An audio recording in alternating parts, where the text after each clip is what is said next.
So what was the question again? Oh, why is it called the traffic jam? Well, you know, the reason is, it's because I have two really cool cars. Seriously cool cars. And I love drifting, racing, because I am fast and slick, and plus I like to create a bit of traffic jam myself with a whole lot of great music. Bulumnaka, my name is Real, your host and DJ, right here on the Today FM Traffic Jam every weekday from 3 p.m. to 7. Right here on Today FM, today's hit music.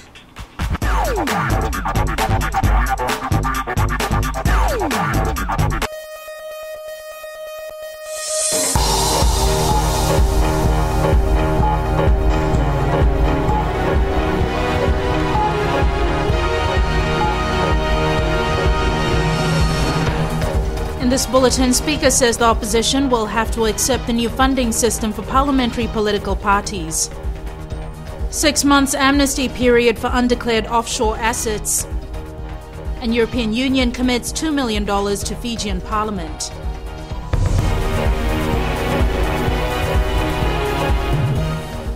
Good evening, I'm Jackie Spate and this is FBC News. Speaker of Parliament Dr. Chico Luveni today made it clear that the opposition will have to accept the new funding system for parliamentary political parties. Luveni made the comments as the two opposition parties said they will not accept the new funding arrangement. Chanel Sivan reports. The Speaker of Parliament Dr. Chico Luveni says the Social Democratic Liberal Party and the National Federation Party need to work with the allocated budget, and if they need more money, there is a review provision.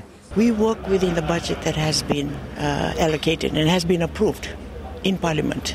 So that is the basis for decisions that we're going to make, and we're going to be standing by that.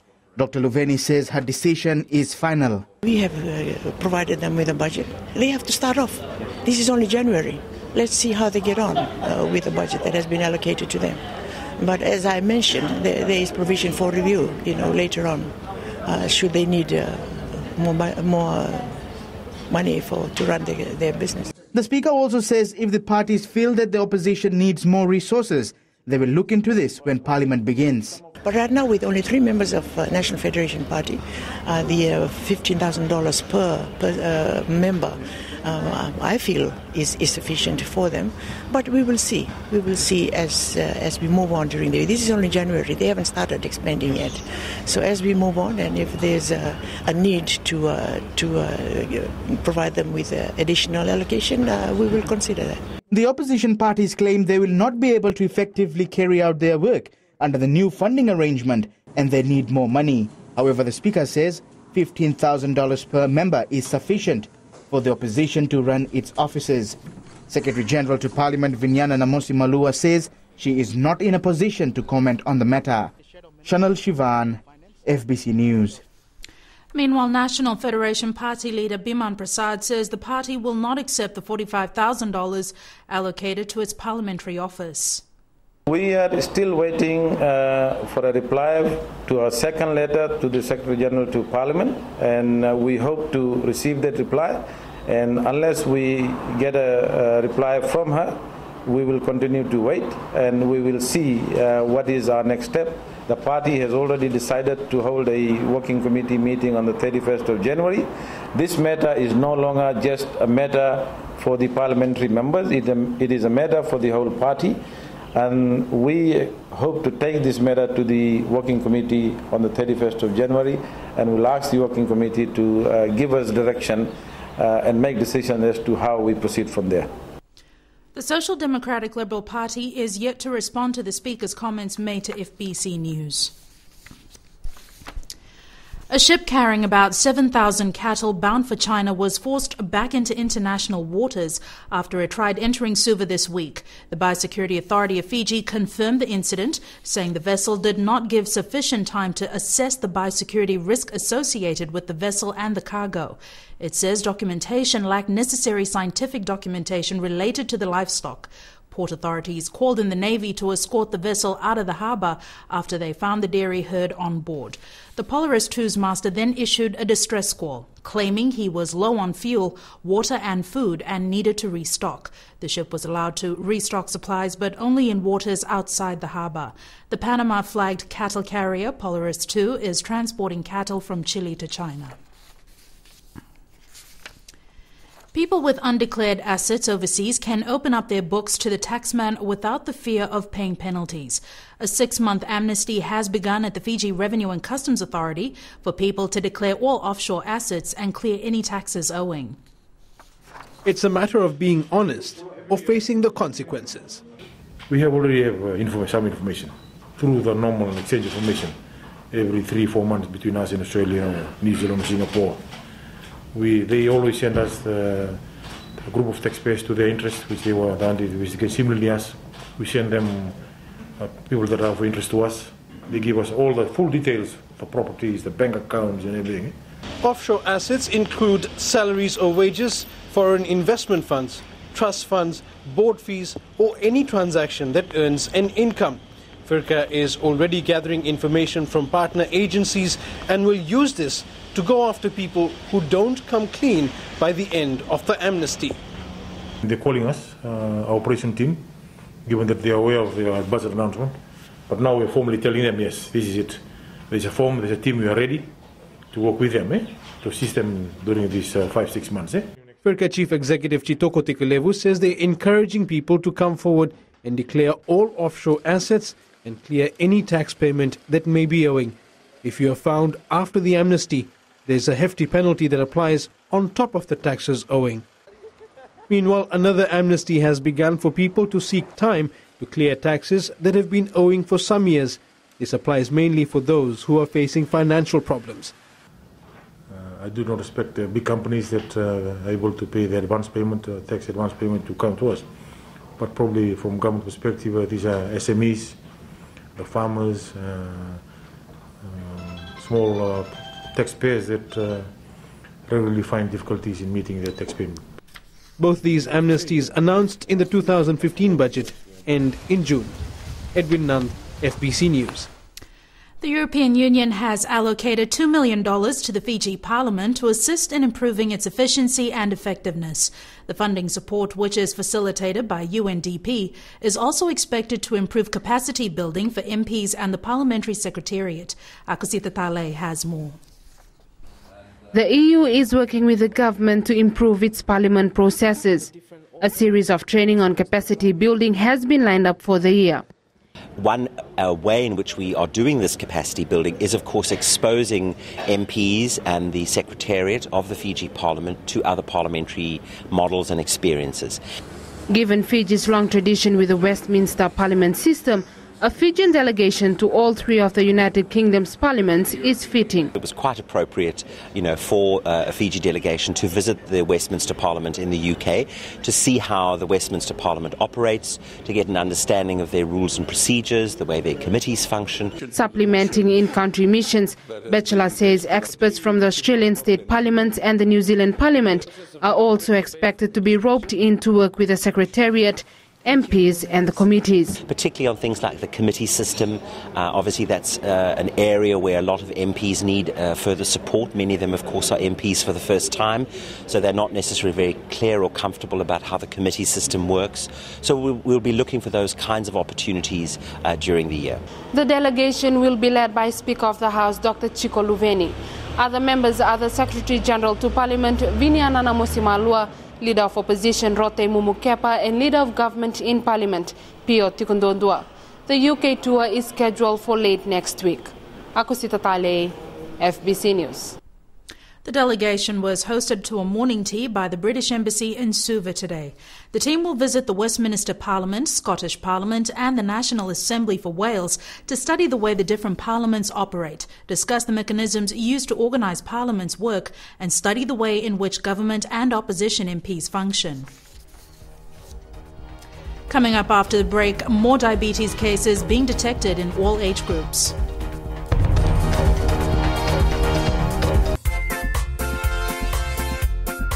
Ya vino, Toronto kwa chuma ni mosi kwa kwenda bula FM number 2 na siri na ngona ni ndende manda ke Central Rental Support ke na rusuna kwa vitaminichi me ba na koloko. Ni sabula. Oya wa tisoni dalai. Gonga ya mosi domi. Nama kikirau mena tolu kene bitu. Ena via kabi moliti kene porombuka. Goria na lali ne kabi. Bula FM number 2 ena siri.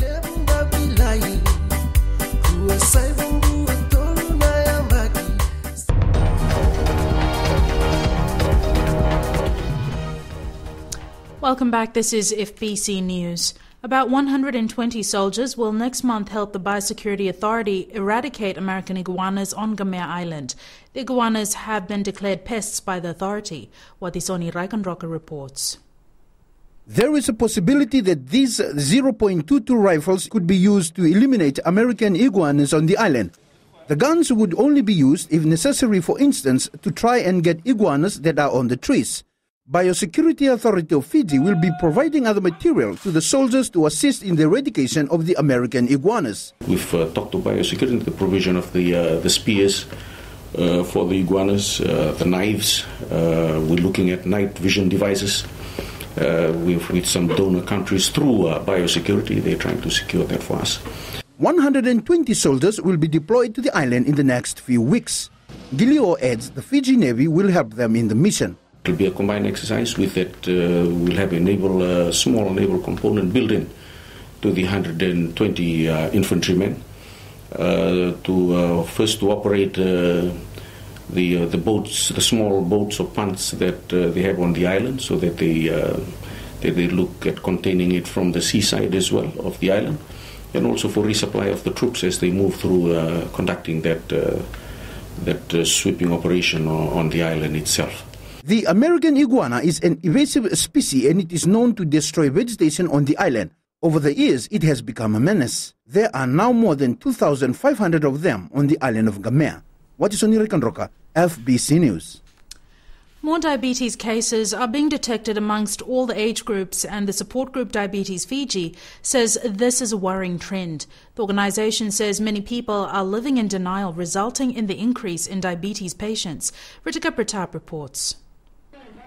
People are finding it hard to accept the fact that they have diabetes, and the focus now is to emphasize the ownership of the illness. We should also note that for every diabetic that we diagnose, there's a huge denial. So the denial makes them not treat themselves, I mean, as a young person, if I told you that your sugar was 22, you'd say, no, you're lying to me, doctor, and you go into denial. And that is a huge problem by itself. Dr. Wahid Khan says more women in Fiji have diabetes than men. However, it's more of the men who undergo diabetes-related amputation. The female tends to stay in the house, do the housework, whereas the male is out there and walking barefoot and getting infected and having an amputation. I think the figures currently is that one amputation in every 12.5 hours. That's a pretty figure that we can work on. Dr. Khan says we cannot decrease diabetes. However, it can be halted. The reversal in the incidence of diabetes will happen in the next generation. And the next generation are the children who are coming up and the young adults, So they will have to change their life, living habits for diabetes to be halted, really, to be changed and reversed. Diabetes is a multifaceted illness which results in a high level of glucose in blood as a consequence of diminished levels of circulating insulin in the body. Ritika Pratap, FBC News. A report by a group calling themselves the Concerned Citizens for Credible Elections says procedures followed in the September 2014 elections were credible, despite some discrepancies found in the counting of votes. The finding is in a publication called Voter Perception-Based Election Report. Sakius Sanaivo reports. We'll have a 10-minute break. This research report provides an analysis of the electoral procedures in Fiji's national elections on 17 September 2014.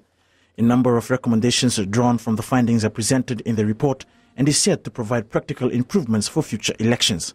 Concerned Citizens for Credible Elections chairperson Suliana Siwatimbao says the 2014 elections results were concluded to have been credible.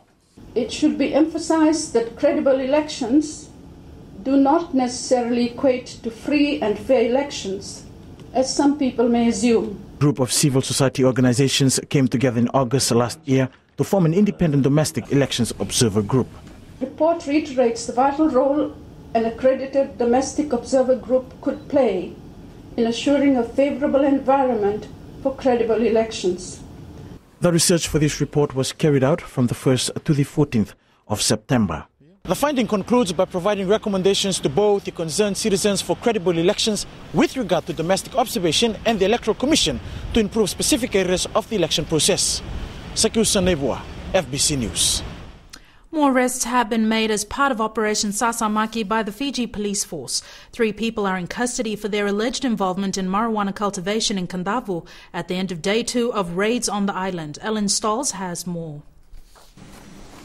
A 45-year-old farmer at the Solondamu village was arrested after dried leaves and seeds believed to be marijuana were found in his possession.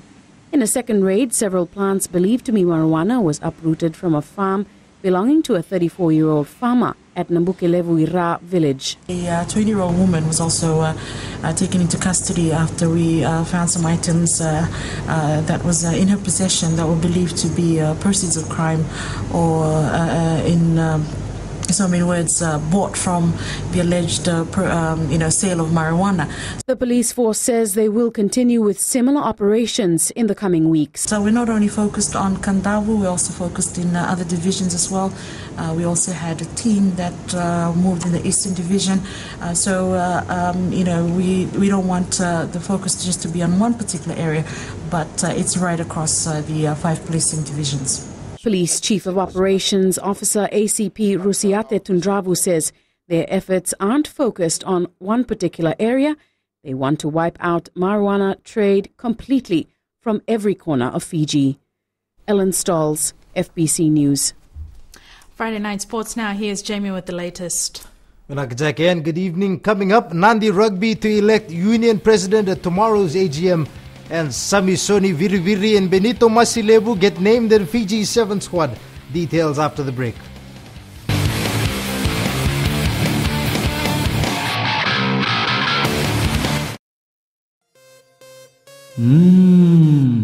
Bollywood hero Panti re.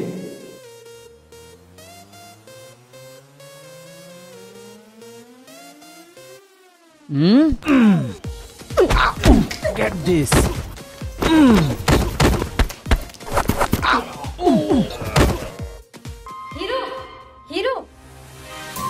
Hero सपना दिखेला बंद करो।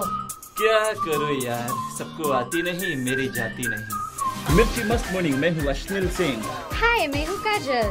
शामिल हो जाए हमारे साथ Monday to Friday 6 AM to 9 AM। मिर्ची FM, it's hot.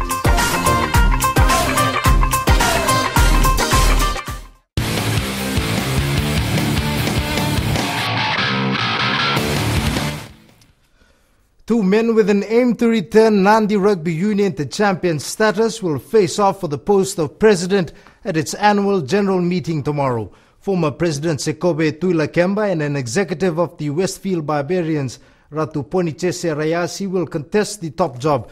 Josephine Avula with the details.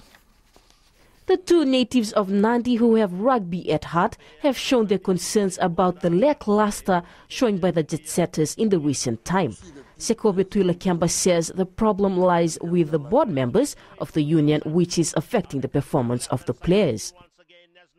It's really disappointing to see how the administrators of Nandi Rugby, after 2008 till now, have performed to their duties. That's the main reason why I'm going there. There's no development. The club rugby competition is very poorly managed. The whole thing.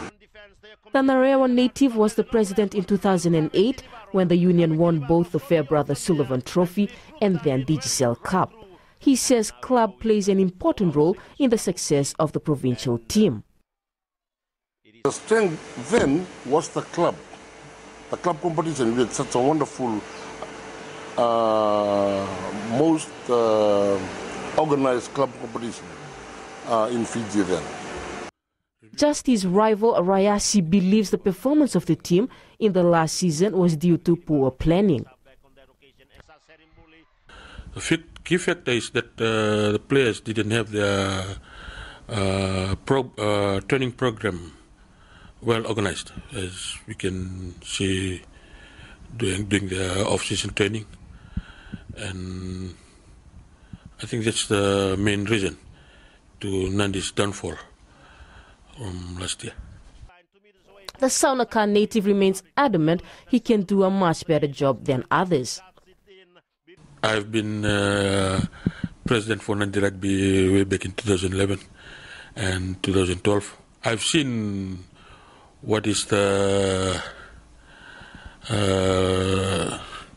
area to go back and patch it up again, so we can run this year and try to win. Who will lead will be known this time tomorrow. However, the man who is elected will have a tough ask to get Nandi Rugby back to the pinnacle of the local competition. Josephine Navula, FBC Sports. Wingers Samisoni Viriviri and Benito Masilevu have been included in the Vodafone Fiji Sevens 20-member squad for the Wellington and Las Vegas tournaments on the 7th Circuit. Coach Ben Ryan named his 18-member squad today and also included the 2 overseas-based players. The 2 will join camp on the 26th of this month and will have to pass a fitness test to make the final team. Emosi Mulevoro returns to the squad after missing the first 3 tournaments, while Nasoni Roko, who played in Dubai and South Africa, has missed the cut. Meanwhile, the local players march back into camp next Tuesday. The Wellington Sevens will be held on the 6th and 7th of February, while the Las Vegas event will be held a week later. 16 teams are competing in the Freight Services Red Rock 7 Series at Ratu Thakambau Park in Nausori. The 2-day tournament is the first qualifying event for the Central and Eastern teams to the main competition at the end of next month. Is to develop grassroots teams. Our aim is to touch the grassroots level and most importantly look for players who have talents in the remote areas, especially in villages, in settlements. Mostly when we do big tournaments like the Mari Sevens, the Coral Coast Sevens, Red Rock Sevens, mostly big teams always come. We neglect looking at the grassroots teams, and that is the purpose of having this tournament. The finals will be held tomorrow with the top 8 teams progressing to the main Red Rock Sevens at the NZ Stadium in Suva on February 27th and 28th. The Fiji Football Association today revealed that Frank Farina will be the new coach of the Vodafone National Under-20 team. Farina will lead the side to the Under-20 World Cup in New Zealand that starts on May 30th. The former Australian mentor takes over as coach, while former coach Ravinesh Kumar now becomes the technical advisor. This is something that we are preparing. Frank Farina is there now as coach of the Under-20 team. We have made slight changes to the configuration of the team also with the administration and coaching part. Frank Farina takes over as the coach of Under-20 and Ravinesh will be technically advising him, and it will be the technical advisor on the bench. As you know, Ravinesh is already the acting technical director and everything, so it was just the right time to make the switch before they go into the World Cup in New Zealand this year. The Under-20 side is currently in camp in Ba. Well, the 2014 Pillay Garments Champion vs Champion Series is set to kickstart the new football season on Sunday. Suva and Ba go head-to-head in what's expected to be another battle royale between the two rivals. Both teams have been hard at work preparing for the new season and are hoping to get their hands on the first piece of silverware for the new year. The Fiji Football Association today announced a major $27,000 deal with Pillay Garments, with the winner of the 2-match Champion vs Champion Series to net $5,000. It's a very exciting tournament, even though it's a 2-leg series only, but it's got a lot of history behind it. And this year will be a challenge for whichever team wins. But as you all know, the record speaks itself. Ba has won for 18 times, and they've appeared 21 times in the Champion vs Champion. Suva has appeared 3 times already. This will be their 4th appearance, and I know all the Super fans and diehard Super supporters will try and make sure that they take this trophy in their cabinet for the first time. The match will kick off at the NZ Stadium on Sunday afternoon at 3. The Vodafone Fiji Under-17 football side is in danger of failing to secure a place in the semi-finals of the OFC Championships underway in Samoa. This as the side was held to a scoreless draw against Papua New Guinea in its second match yesterday. Fiji had lost 6-0 to New Zealand in its opening game. Coach Kamal Swami says defense remains a problem for his team.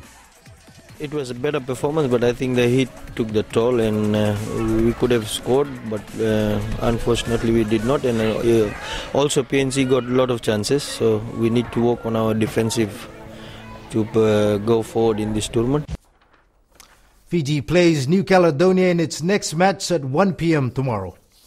That was your sports for this evening. It's back to Jackie now with business.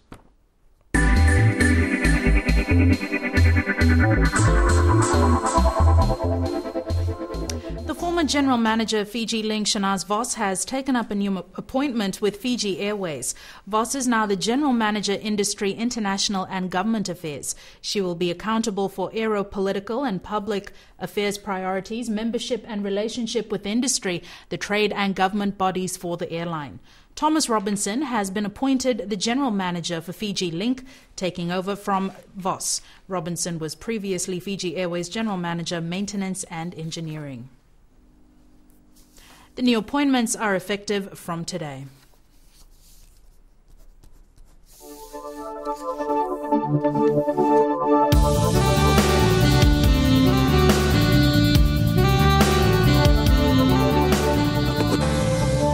Occasional rain and thunderstorms were experienced over most parts of the country today. An active trough of low pressure lies slow moving just to the southwest of Fiji. Nadi received the highest rainfall of 10 millimeters in the 24 hours to 9 a.m. today.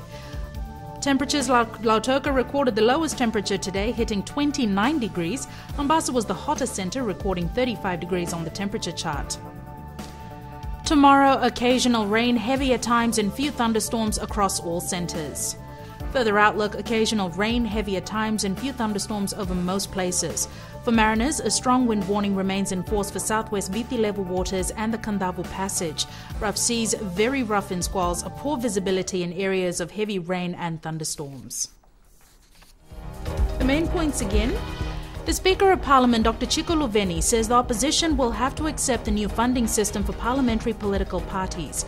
People with undeclared assets overseas can open up their books to the taxman without the fear of paying penalties, and a ship carrying about 7,000 cattle bound for China was forced back into international waters after it tried entering Suva this week without proper documents. To the poll question this week, we're asking, should full banking services be made available on Saturdays? Visit our FBC website to take part.